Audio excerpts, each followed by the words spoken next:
السلام علیکم ورحمۃ اللہ وبرکاتہ۔ ترجمہ قرآن کے سلسلے میں آج کل ہم سورہ فتح کا مطالعہ کر رہے ہیں۔ ابھی تک ہم شروع کے 2 رکوع آیت نمبر 17 تک ترجمہ اور تفسیر سمجھ چکے۔ آج آپ کے سامنے میں آیت نمبر 18 سے آخر تک ترجمہ اور تفسیر پیش کروں گا۔ الحمدللہ رب العالمین والصلاۃ والسلام علی رسول الکریم وعلی آلہ وصحبہ اجمعین، اما بعد۔ اعوذ باللہ من الشیطان الرجیم، بسم اللہ الرحمن الرحیم۔ رب اشرح لی صدری ویسر لی امری واحلل عقدۃ من لسانی یفقہوا قولی۔ سبحان ربک رب العزۃ عما یصفون وسلام علی المرسلین والحمدللہ رب العالمین۔ شروع اللہ کے نام سے جو بڑا مہربان نہایت رحم فرمانے والا ہے۔ سورہ فتح پارہ 26 آیت 18۔ اس میں ابھی تک ذکر جو چل رہا تھا صلح حدیبیہ کا اور بیت الرضوان کا، وہی سب ذکر آگے اس میں اللہ نے آگے بڑھایا ہے۔ آیت نمبر 18۔ یقیناً اللہ تعالیٰ مومنوں سے خوش ہو گیا جبکہ وہ درخت تلے تجھ سے بیعت کر رہے تھے۔ یہ خوشخبری 1400 صحابہ کو خود قرآن کہہ رہا ہے اللہ کی رضا کی وجہ سے۔ یہ بیت رضوان کہلاتی ہے جو انہوں نے رسول اللہ کے ہاتھ میں لی تھی، جان کی بیعت۔ حضرت عثمان رضی اللہ تعالیٰ عنہ کو جب یہ افواہ ہو گئی کہ انہیں شہید کر دیا گیا تو حضور کے ہاتھ پہ 1400-1500 صحابہ عمرے کے لیے گئے تھے، انہوں نے جان کی بیعت لی، حالانکہ نہتے تھے۔ ان کے دلوں میں جو تھا اسے اس نے معلوم کر لیا، مطلب کیسا ایمان تھا۔ یہاں سے دوبارہ سے سورہ حدیبیہ کا جو بات جو ہے وہ شروع ہو گئی، اور بیت رضوان میں آپ کو بتا رہا ہوں کہ اس لیے بیت رضوان کہلاتی ہے کہ اللہ نے اپنی خوشی ظاہر کی اس میں، جسے بیت شجرہ بھی کہتے ہیں کیونکہ یہ پیڑ کے نیچے ہوئی تھی، اور حدیبیہ میں ایک پیڑ ہے جس کے نیچے بیعت ہوئی تھی۔ بیت رضا اس لیے کہلاتی ہے کہ اللہ نے اپنی رضا کی خوشخبری دی اس میں، اسی لیے ان صحابہ کو اصحاب شجر بھی کہا جاتا ہے کیونکہ وہ پیڑ کے نیچے بیعت ہوئی تھی۔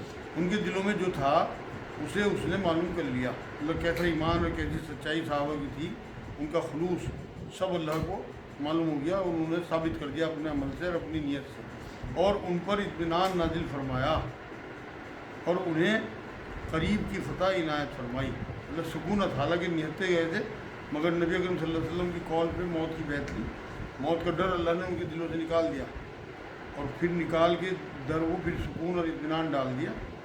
مطلب عمرے سے روکے گئے، حالانکہ دل بڑا ان کا اس ٹائم شکستہ تھا، اور حضرت عثمان کی شہادت کی جب افواہ پھیلی تو اور بے چینی بڑھ گئی تھی، لیکن پھر اللہ نے کہا کہ میں نے ان کے دلوں پہ سکونت ڈال دی، مطلب انہیں سکون دے دیا اتنی ساری بے چینیوں کے بعد۔ آیت نمبر 19۔ اور بہت ہی غنیمتیں جنہیں وہ حاصل کریں گے، مطلب بڑا زرخیز علاقہ تھا۔ آگے جو ذکر آئے گا، یہود کا گڑھ تھا ایک خیبر، فتح مکے اور خیبر کی جو فتح ہوئی ہے، اور دیگر غزوات کی شکل میں اللہ رب العزت نے انہیں بہت فتح عنایت فرمائی۔ جو یہود کا گڑھ تھا وہاں پہ انہیں بنا لڑے فتح ہو گئی تھی۔ یہ جو بیعت کا ذکر اس میں آیا ہے، بیعت کی اسلام میں بڑی فضیلت ہے۔ پہلے نبی اکرم صلی اللہ علیہ وسلم کے ہاتھ پہ لوگ بیعت کیا کرتے تھے، اس کے بعد خلفائے راشدین کے ہاتھ میں بیعت کرتے تھے، اور اس کے بعد آج امیروں کے ہاتھ پہ بیعت کرتے ہیں، جو امیر لوگ ہوتے ہیں، جو جماعت کے امیر ہوتے ہیں، اور آج جو بیعت ہوتی ہے وہ اصلاح کے لیے کی جاتی ہے۔ اصل بیعت دین کے غلبے کے لیے، اس کی جد و جہد کے لیے ہوتی ہے۔ یہاں جو سارا ذکر یہ بیعت کا ہے، اسی وجہ سے اللہ نے ان کے دلوں میں اطمینان ڈالا، اور اللہ نے اپنی خوشی ظاہر کی، اور آگے فرمایا کہ ہم نے بہت سی نعمتیں جنہیں وہ حاصل کریں گے آگے، مطلب ان کی نیتوں کی اور ان کے اعمال کی وجہ سے۔ نبی اکرم صلی اللہ علیہ وسلم تو نبی تھے، جو صحابہ تھے انہوں نے غیب پہ ایمان لا کے نبی اکرم صلی اللہ علیہ وسلم کی قول پہ اپنی جانیں دینے کا جو ارادہ کیا، اس کی وجہ سے اللہ رب العزت نے انہیں خوب غنیمتیں دی جنہیں وہ حاصل کریں گے۔ اللہ تعالیٰ غالب ہے، حکمت والا ہے، اللہ ہر چیز کو جانتا ہے، ہر چیز پہ غالب ہے، کہ کسے کس طرح سے انعام دینا ہے وہ بھی اسے پتہ ہے۔ اللہ تعالیٰ نے تم سے بہت ساری غنیمتوں کا وعدہ کیا ہے، مطلب فتح خیبر جو 7 ہجری میں ہوئی تھی اس میں غنیمتیں ملی، فوری فتح۔ سن 6 ہجری میں جو صلح حدیبیہ ہوئی تھی اس کی شکل میں ہوئی تھی، وہ ایک فتح ہی تھی، کیونکہ وہاں سے واپسی پہ میں نے بتایا تھا فتح کی آیتیں پچھلی آیتوں میں گزر چکی، اور یہ جو خیبر کی جنگ ہوئی ہے سن 7 ہجری میں ہوئی، بعد میں ہوئی، اور اب قیامت تک وقتاً فتوحات ہوتی رہیں گی۔ ایمان مکمل ہونا چاہیے مسلمانوں کو بس، تو یہاں جو اللہ نے کہا ہے کہ غنیمتوں کا وعدہ کیا ہے جنہیں تم حاصل کرو گے، بس یہ تو تمہیں جلدی ہی عطا فرما دی اور لوگوں کے ہاتھ تم سے روک دیے۔ مطلب خیبر کی فتح تو جلدی سن 7 ہجری میں مل گئی اور لوگوں کے ہاتھ تم سے روک دیے، مطلب تم پر لوگوں کو آنے سے روکا۔ یہ جو مشرکین سے اللہ رب العزت نے صلح کرائی تھی، جنگ بندی کرائی تھی، یہ سیز فائر ہوا تھا وہاں پہ، اور خیبر میں بھی بنا لڑے انہیں فتح ہو گئی تھی۔ ان کے دلوں میں اللہ نے مسلمانوں کا ایسا روپ ڈال دیا تھا کہ دین پھیلانے کا پھر موقع ملا، فروغ ملی، کیونکہ اسلام کو بہت جو ہے قوت نصیب ہوئی اس 6 ہجری اور 7 ہجری کے معاملے میں۔ اس کے بعد پھر سن 8 ہجری میں جو ہے فتح مکہ ہوا۔ یہاں اللہ رب العزت نے اسی کا معاملہ کیا کہ مومنوں کے لیے ایک نشانی ہو جائے، لوگوں کے ہاتھ تم سے روک دیے، مطلب تمہاری جنگ بندی کرا دی، ورنہ تم لڑتے۔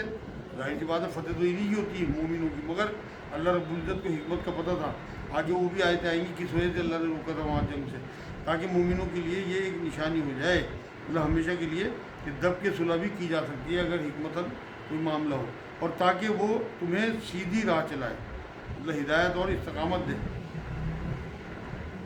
تو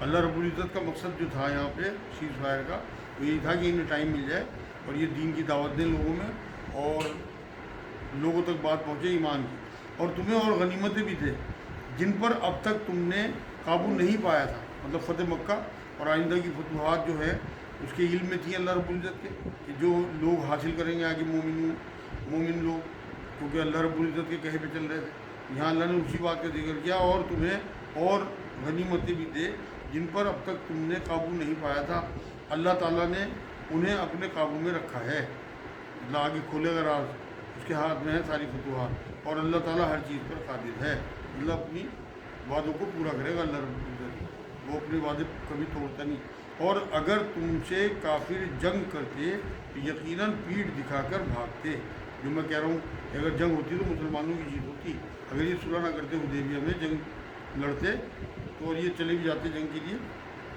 تو انہیں ہار کا سامنا کرنا پڑتا، پھر نہ تو کوئی کارساز پاتے اور نہ مددگار، مطلب اللہ تو مومنین کا کارساز ہے اور اللہ کے سامنے کوئی ٹک نہیں سکتا، تو اللہ رب العزت نے وہی کہا ہے کہ یہ پھر ٹک نہ پاتے، یہ مطلب ہار کے جاتے، اللہ نے چاہا لڑائی نہ ہو اس لیے روک دیا، ورنہ یہ شکست سی پاتے ہاں۔ اور اگر تم سے کافر جنگ کرتے تو یقیناً پیٹھ دکھا کے بھاگ، مطلب ہار جاتے ہیں۔ آیت نمبر 23، اللہ کے اس قاعدے کے مطابق جو پہلے سے چلا آیا ہے، تو کبھی بھی اللہ کے قاعدے کو بدلتا ہوا نہ پائے گا، مطلب اللہ کی سنت کبھی نہیں بدلتی، اللہ نے ہمیشہ سے مومنین کی مدد کی، جنگ بدر ہو یا احزاب ہو یا حدیبیہ ہو یا فتح مکہ ہو، ہر جگہ اللہ رب العزت نے مدد کی مومنین کی، اور کفار کو ملیہ میٹ کر دیا، جیسے بدر میں حدیبیہ میں، ہمیشہ سے یہی ہوتا آیا۔ آج کل کیونکہ ایمان بہت کمزور ہے، اس لیے جو بے ایمان والے لوگ ہیں وہ کبھی نظر آ رہے، طاقتور نظر آ رہے ہیں، لیکن انجام وہی ہونا ہے۔ اگر ہمارا ایمان مضبوط ہو تو قرآن یہ کہتا ہے کہ تم ہی غالب رہو گے اگر تم مومن ہو۔ آیت نمبر 24 وہی ہے جس نے خاص مکے میں کافروں کے ہاتھوں کو تم سے اور تمہارے ہاتھوں کو ان سے روک لیا، اس کے بعد کہ اسی نے تمہیں ان پر غلبہ دے دیا تھا، مطلب یہاں وہی ذکر کیا کہ جنگ نہ ہونے دی، اللہ نے روک لیا، یہ اس کا احسان تھا۔ حالانکہ وہاں پہ جب یہ حدیبیہ میں تھے تو 70-80 لوگ جو ہے کفار کے ہتھیار بند چھیڑ چھاڑ کے لیے آئے تھے، گھڑ سوار، جنہیں صحابہ کرام نے گرفتار کر لیا تھا، پھر بھی حضور کے کہنے پہ انہیں چھوڑ دیا گیا اور صلح ہوئی۔ اگر نہ چھوڑتے قتل و غارت بچ جاتی تو جنگ ضرور ہوتی، مگر نبی اکرم صلی اللہ علیہ وسلم صلح چاہتے تھے، کیونکہ اللہ رب العزت کی طرف سے ہدایات آ رہی تھی، جنگ نہیں چاہتے تھے، اسی لیے اسی میں بھلائی تھی، اور اس کا فائدہ آگے ہوا کہ 1 سال بعد ہی سن 8 ہجری میں فتح مکہ ہوا اور حضور بے تاج بادشاہ کی طرح سے مکے میں داخل ہوئے۔ اسی نے یہ کہا کہ کافروں کے ہاتھوں تم سے اور تمہیں کافروں کے ہاتھوں سے روک دیا، مطلب یہی ہے کہ اگر تم جنگ کرتے تو تم ان کے قتل و غارت پہنچاتے اور وہ تمہیں بھی نقصان پہنچاتے، اللہ رب العزت نے اس ٹائم نہیں چاہا کہ جنگ ہو اور روک دیا ایک دوسرے کے ہاتھوں سے، اسی لیے اس کے بعد اس نے تمہیں اور ان پر غلبہ دے دیا تھا، مطلب حالانکہ 70-80 جو گھڑ سوار آئے تھے انہیں پکڑ لیا تھا ان لوگوں نے، اللہ نے غلبہ بھی دے دیا تھا، اور تم جو کچھ کر رہے ہو اللہ تعالیٰ اسے دیکھ رہا ہے، مطلب تم اللہ کی نگرانی میں ہو، اور نبی کو اپنی تعلیمات کے ذریعے سارا کچھ اللہ سمجھاتا رہا، आयत नंबर 25, यही वो लोग हैं जिन्होंने कुफ्र किया और तुमको मस्जिदुल हराम से रोका और कुर्बानी के लिए मौकूफ जानवर को उसकी कुर्बान गाह में पहुँचने से रोका। मतलब हदीज के जानवर जो ले गए थे, उस टाइम जब उम्रा करने जाते थे लोग, उस टाइम जानवर कुर्बान किया जाता था। जानवर साथ ले गए थे, उन्हें भी मक्के तक नहीं जाने दिया, बल्कि फिर वहीं नबी अकरम सल्लल्लाहु अलैहि वसल्लम के हुक्म पे जो है वहाँ ज़िबा किया गया। बहुत मशहूर वाक़या है, जब नबी अकरम सल्लल्लाहु अलैहि वसल्लम ने देखा कि अब ये हम उम्रा नहीं कर पाएंगे, हुजूर ने फिर सब सहाबा, जब वो 1400-1500 सहाबा थे, कहा भाई जिन जिनके साथ जानवर हैं वो उन्हें ज़िबा कर दें। लेकिन एक भी नहीं हिला, क्योंकि ये समझ रहे थे कि दबके सुलह हो रही, सबके जो दिलो दिमाग थे वो माऊफ हो चुके थे, बिल्कुल सुन हो गए थे। तो नबी अकरम सल्लल्लाहु अलैहि वसल्लम को बड़ा गम हुआ, बड़ा अफसोस हुआ कि मेरे गमख्वार सहाबा हैं और मेरे एक हुक्म पे जान देने वाले, और आज ये हिल भी नहीं रहे। अंदर उम्मे सलमा रज़ियल्लाहु ताला अन्हा साथ में थी सफ़र में, और जब हुजूर गमज़दा अपने खेमे में गए और फिर उनके सामने जिक्र किया, फिर उन्होंने राय दी वहाँ पे, देखो अपनी बीवियों से मशवरा करना, उनके मशवरे पे अमल करना नबी की बड़ी सुन्नत है।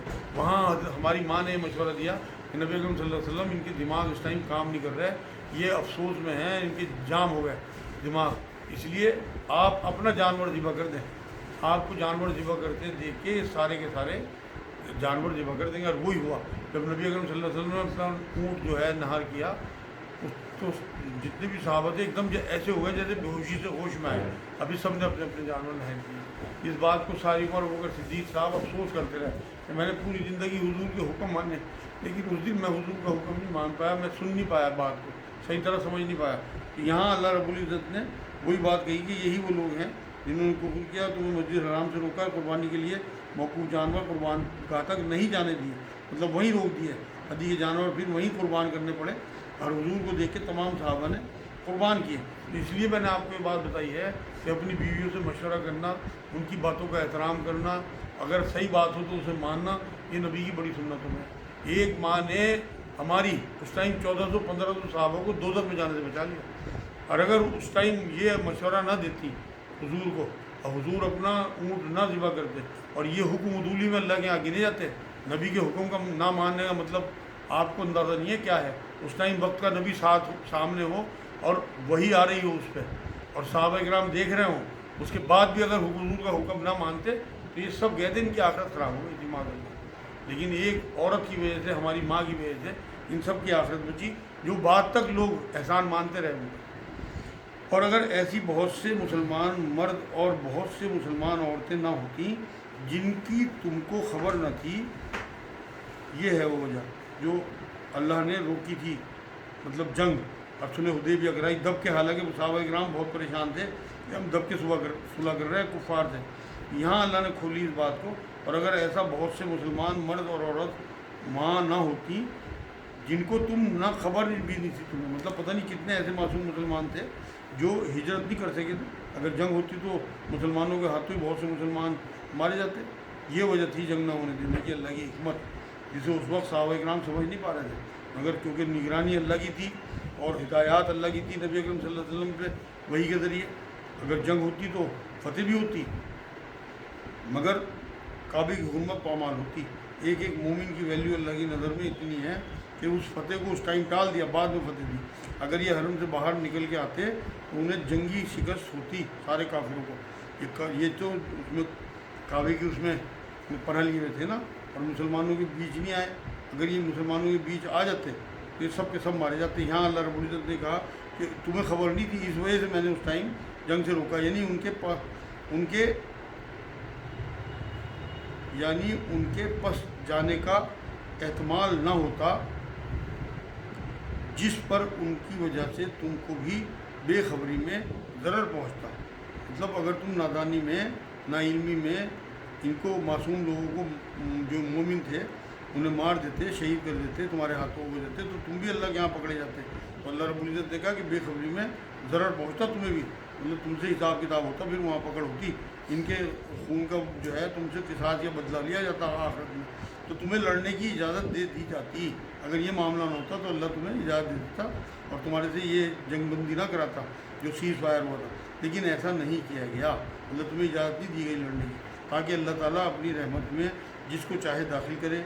और अगर ये अलग अलग होते تو ان میں جو کافر تھے ہم ان کو دردناک سزا دیتے۔ یہاں اللہ نے کہا کفار کو مہلت دی، جس سے فتح مکے میں جو ایمان میں لانا چاہیں، ایمان میں آنا چاہیں تو وہ آ جائیں۔ اور ایسا ہی ہوا بھی، جب نبی اکرم صلی اللہ علیہ وسلم مکے میں داخل ہوئے فتح مکہ کے وقت اعلان کیا گیا کہ جو کعبے میں پناہ لے لے گا وہ امان میں ہے، جو ابو سفیان کے گھر میں پناہ لے لے گا وہ کعبے میں ہے، جن نے ہتھیار رکھ دیے وہ پناہ میں ہے۔ تو بہت سارے لوگ اس ٹائم ایمان میں ہیں، بہت تھوڑے سے لوگ رہ گئے تھے جنہیں کچھ کو قتل کیا گیا اور کچھ کو قیدی بنایا گیا۔ آیت نمبر 26، جبکہ ان کافروں نے اپنے دلوں میں حمیت کو جگہ دی اور حمیت بھی جاہلیت کی، سو اللہ تعالیٰ نے اپنے رسول پر اور مومنین پر اپنی طرف سے تسکین نازل فرمائی۔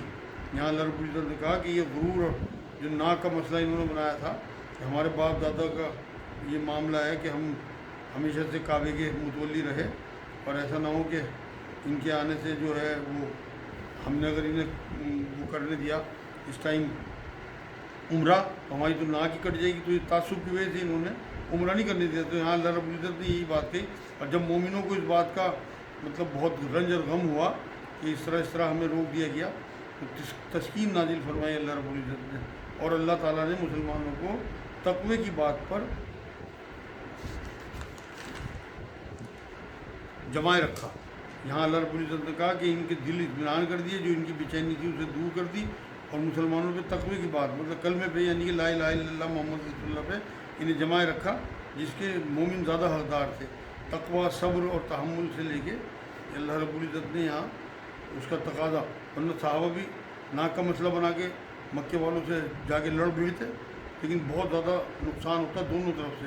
اللہ رب العزت نے اپنے حضور کے ذریعے، اپنے رسول کے ذریعے صحابہ کو جس طرح کی تعلیمات دی، اور پھر ان کے دلوں میں بھی سکونت حاصل ہو گئی پھر اللہ کی طرف سے، تو ایسی تربیت تھی ان لوگوں کی کہ وہ جو ہے وہ اس ٹائم ان کی ناک کا مسئلہ بنا رہا کہ ہمارے جو ہے عرب کے جو بت ہیں ہمارے پاس ہیں، اور سارے لوگ جو ہیں اس پہ تکیہ کرتے ہیں، تو ہم انہیں کیسے عمرہ کرنے دیں۔ یہاں اللہ رب العزت نے اسی بات کا ذکر کیا، ان کی بے چینی جو صحابہ کو ہوئی کہ ہم وہاں سے اونٹ بھی لے کے آئے، جانور لے کے آئے، ہدیے، اور انہوں نے جو ہے ہمیں عمرہ نہیں کرنے دیا، اس کے لیے بھی اللہ رب العزت نے انہیں تقوی اور تحمل عطا فرمایا، جمائے رکھا، اور وہ اس کے اہل اور زیادہ مستحق تھے، اور اللہ تعالیٰ ہر چیز کو خوب جانتا ہے۔ مطلب کلمے پہ جمائے رکھا، جس کا یہ اس ٹائم انکار کرنے کا خطرہ تھا، جو میں آپ کو بتا رہا ہوں۔ حضور کی بات جو ہے اس ٹائم اگر یہ نہ مانتے تو یہ ایمان سے گئے تھے فارغ، لیکن حضور کی بات مانی، ثابت قدم رہے صحابہ، اور کلمے پہ جمے رہے۔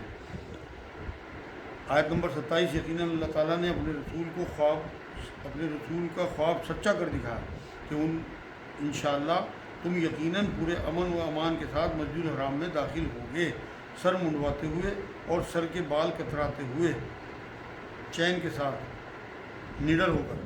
یہاں جب سن 7 ہجری میں حضور اکرم صلی اللہ علیہ وسلم کو عمرے کی قضا کرنے کے لیے آئے تو پھر سر منڈوائے، اسے حلق کہتے ہیں، مطلب مردوں کے سارے سر کے بال جو ہے منڈوانا جو افضل ہے اسے حلق کہتے ہیں۔ ایسے لوگوں کے لیے رسول اللہ صلی اللہ علیہ وسلم نے 3 بار دعا فرمائی، جو اس طرح سے اپنے پورے بال منڈوائیں گے، اور جو قصر کریں گے یعنی کہ چوتھائی سر کے بال منڈوائیں گے ان کے لیے 1 بار دعا کی، اور عورتوں کو 1 پور پہ بال لپیٹ کے کاٹنے کا حکم ہے، پور کے برابر، اسے بھی قصر کہتے ہیں۔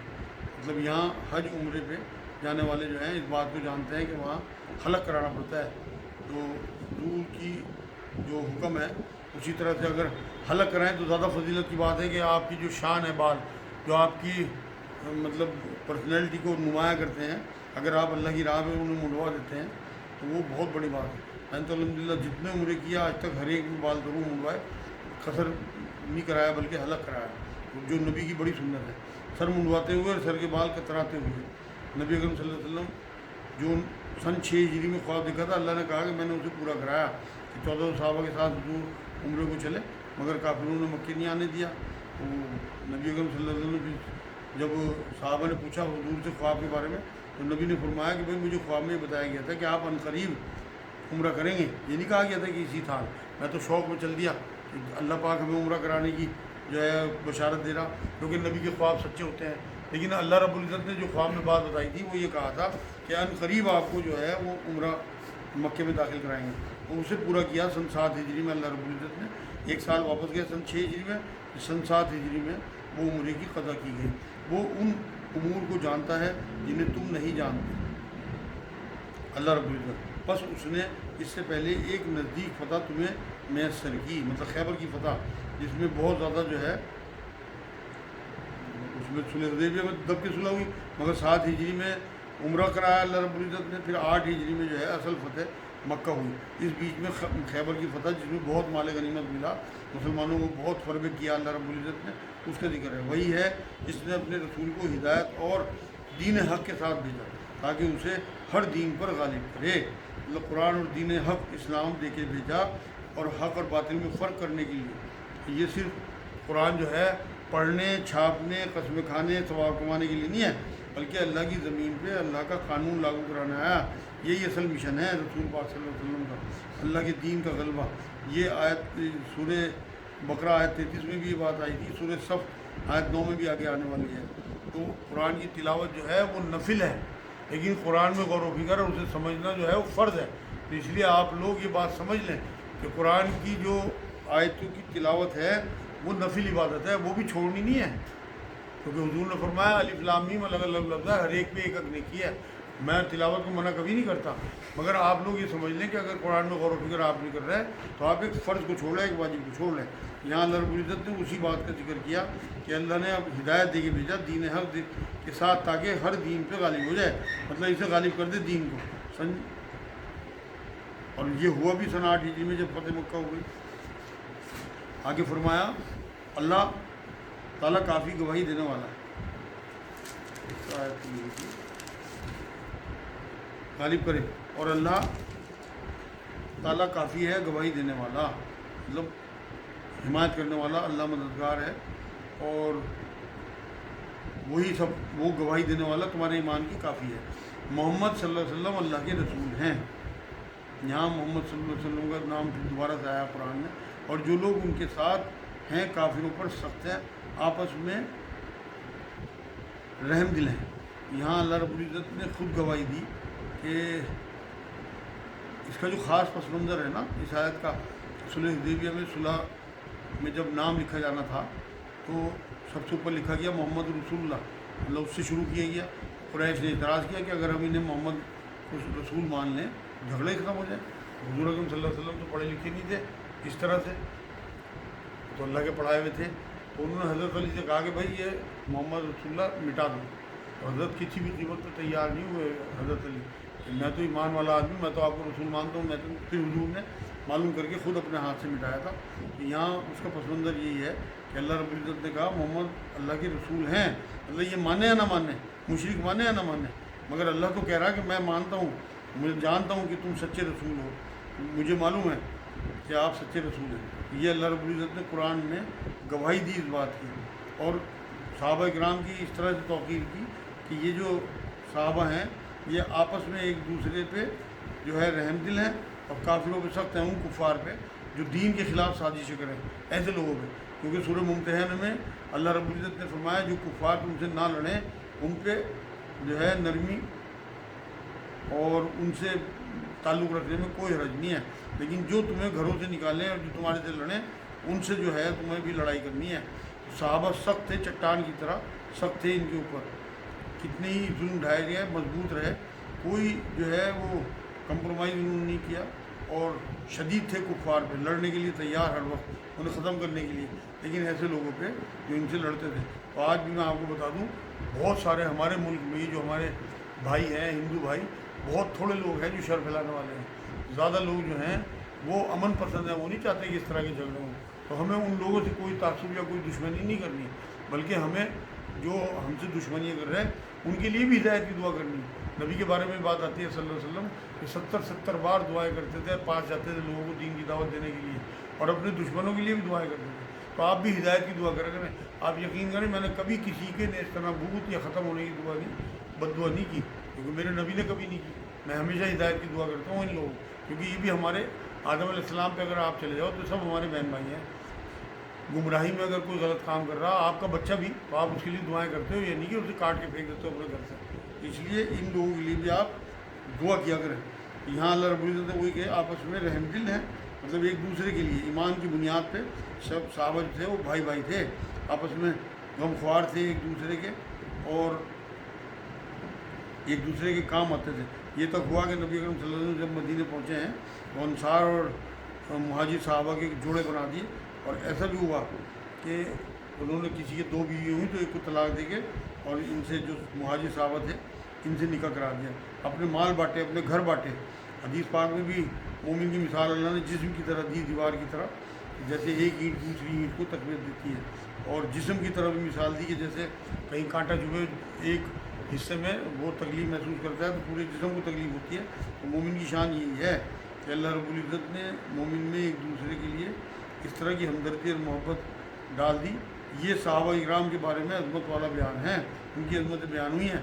तो हम लोगों के ईमान भी ऐसे ही होने चाहिए जैसे सहाबा के थे, एक दूसरे का दुख दर्द हमें महसूस होना चाहिए, चाहे वो गाज़ा के मुसलमान हों, चाहे कश्मीर के हों, और चाहे ईरान के, चाहे फ़िलिस्तीन के, सब हमारे बहन भाई हैं। उनकी तकलीफ़ जो है हमें दिलों में महसूस होनी चाहिए। यहाँ अल्लाह रब्बुल इज़्ज़त ने कहा कि आपस में रहम दिल हैं, तो उन्हें देखेगा कि रुजू और सजदे कर रहे हैं, अल्लाह ताला के फ़ज़ल और रज़ामंदी के जुस्तजू में हैं।